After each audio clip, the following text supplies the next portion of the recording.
Fala galera, beleza? Estamos vendo aí os comentaristas do Linha de Passe falando sobre o jogo Flamengo e Vasco. O jogo terminou empatado, um jogo meio morno. O Flamengo com um time muito melhor tecnicamente, tentou. E o Vasco também teve várias oportunidades no primeiro tempo. No segundo foi jogou bem atrás, não teve praticamente chance alguma. E o Flamengo tentou, méritos para o Léo Jardim, que agarrou bastante, salvou muita bola. E os comentaristas aí estão falando o que acharam do jogo. O que você achou do jogo? O que você achou desse empate? Foi o suficiente?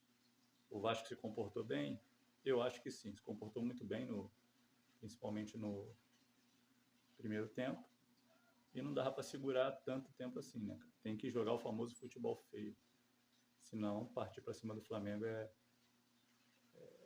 querer perder de muito. Vamos ver o que eles falaram aí. Quando você tem o Coutinho, o Piton e o Nuno, sai alguma coisa de jogo ali. E aí, normalmente, ou um chute do Coutinho ou um cruzamento para o Verratti, que é o craque do time. É exatamente isso. É o Piton cruzando, mas para o Verratti. É isso. Não, pode ser para o Verratti. Só pode ser para ele. De vez em quando o Coutinho invade a área, um elemento surpresa e tal. O resto todo é frágil. Os zagueiros são muito frágeis. E não necessariamente essas passes positivas estão encaixadas e conectadas. Não, são situações assim, espaçadas que não formam exatamente o time. Exatamente. Então você tem um goleiro que salva, o lateral esquerdo que quando vai ao ataque se associa a dois meias e ali sai algum jogo, um volante que pega mais firme e um centroavante que muitas vezes resolve. Então tá longe de ser um time, sabe? Essa é a grande comparação. Ainda assim, o que o Vasco tem hoje é mais do que tinha ano passado. Sim. É mais do que tinha ano passado. É um pouco melhor. A fase do Coutinho. Pode melhorar? Pode. Acho que o Ryan, aos poucos, vai ganhando espaço e vai dando oportunidades, vai criando situações. Quem sabe no futuro não tenha um lado direito um pouco mais sustentável, porque hoje não é ainda em relação ao esquerdo. Paulo Henrique, tecnicamente, fica muito abaixo, é um jogador muito de força, de velocidade e força. Se você precisa dele para associar, para criar alguma coisa, dificilmente vai sair. Se tivesse um lateral um pouco mais técnico, um pouco mais de técnica ali, você podia trazer ali para cair junto. O Raia também não é exatamente o técnico, né? É mais atacante.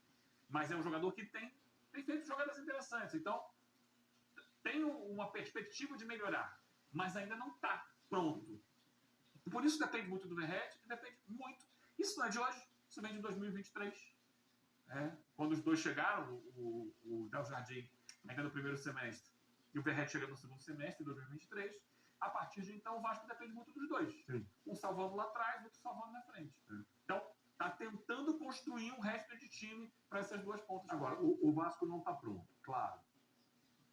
O Flamengo está em outro patamar, como diz o Bruno, ele está patamares acima do Vasco, né? Não só, está vários patamares acima do Vasco. Mas mesmo assim, quando a gente viu um Flamengo que contra o Central Córdoba faz o jogo decepcionante que fez. Aí ele contra o Grêmio empolga, contra o Juventude faz 6, aí hoje também já não faz um jogo. Mas Pergunta. Muita gente fala, não, esse Flamengo aí tá pronto, tá nos cascos e tal, esse é o Flamengo, é daí para melhor. O Flamengo também não tá pronto ainda? Tá pronto, todo jogo, todo time está em constante transformação. Mas você tem que considerar o calendário. Aí você não vai manter o mesmo nível o tempo todo. Não vai. Não vai ter a mesma pegada em todos os jogos, jogando 2 vezes por semana, sem descansar, sem praticamente treinar, pouquíssimo tempo de treino. Então, o jogo com o Central Córdoba é um jogo assim, foi por acaso. Não foi exatamente por acaso. O Central Córdoba propôs ao Flamengo uma situação a qual ele não está acostumado. E, claro que não o jogo inteiro, mas durante o primeiro tempo especialmente, é uma marcação alta muito intensa, que normalmente o Flamengo não tem. O Flamengo, é claro que é um risco, e eles assumiram esse risco, passando por essa marcação inicial, encontrar espaço lá atrás. Mas eles conseguiram muitas vezes fazer essa marcação, fazer com que o Flamengo perdesse a bola no campo de defesa, e ali eles geraram situações que, inclusive, se transformaram nos gols do Central Córdoba. Agora, poucos são os times do Brasil que fazem isso contra o Flamengo. Acho que por medo, acima de tudo. Vou subir, não, vou perder essa bola lá, os caras vão vir aqui e vão fazer 2, 3. Mas é uma circunstância tática que talvez possa gerar dificuldade para o Flamengo. Quando você falou, tem um excelente, eu falei banco, um excelente banco, mas o banco também não deveria corresponder a essa necessidade. Quando a gente fala do Flamengo, tem um baita elenco, tem um banco sensacional, esse é o time que consegue lidar com várias competições. Não deveria ser assim também? Mas eu acho que o banco corresponde. Eu acho que o jogo de hoje não é um retrato do Flamengo das últimas semanas.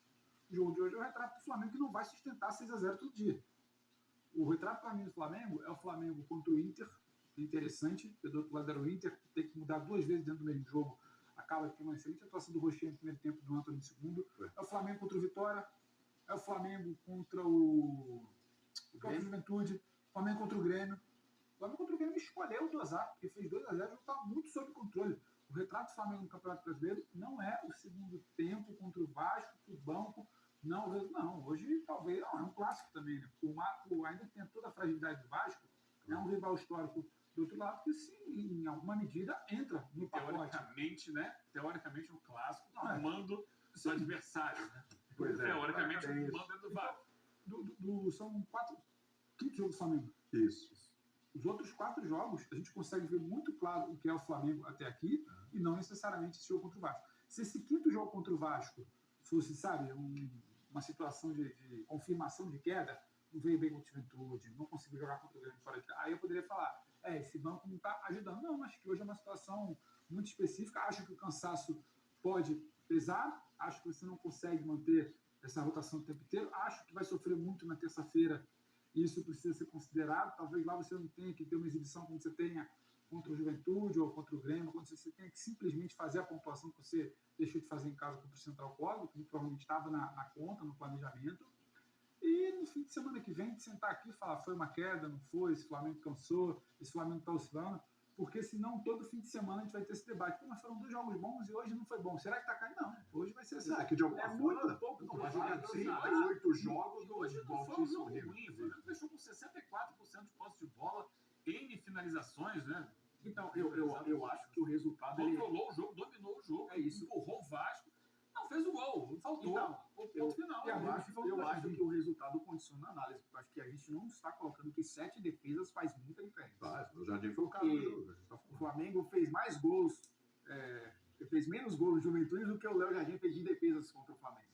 Então, eu acho que também condiciona, né, o resultado acaba condicionando a análise de que o Flamengo não conseguiu. Eu acho que tem essa questão, eu acho que o time funcionou. Agora, a eficiência nas finalizações, né, porque foram 7 defesas, mas foram 17 finalizações. Então, teve uma margem aí de mais 10, né, que o Flamengo não conseguiu ser efetivo e fazer pelo menos um gol. Então, acho que o que não funcionou foi a eficiência de um time que costuma ser letal na maioria das vezes. Não vai acontecer sempre. E aí, pessoal, o que você achou dos comentários? Todo mundo na expectativa aí do Flamengo golear, só que é aquilo, né? É um clássico, é o seu maior rival, e dentro de campo sempre vão ser 11 contra 11. Cada jogo tem a sua história. E o Vasco, o que ele pôde fazer para segurar, ele fez. Teve até algumas boas chances. O Léo Jardim ajudou bastante. E é isso. O Vasco continua sem vencer o Flamengo há muito tempo, só que não levou a goleada que muitos esperavam, até mesmo os vascaínos. Jogo empatado. E é isso. Deixa aí seu comentário, curta, compartilha, se inscreva no canal e valeu!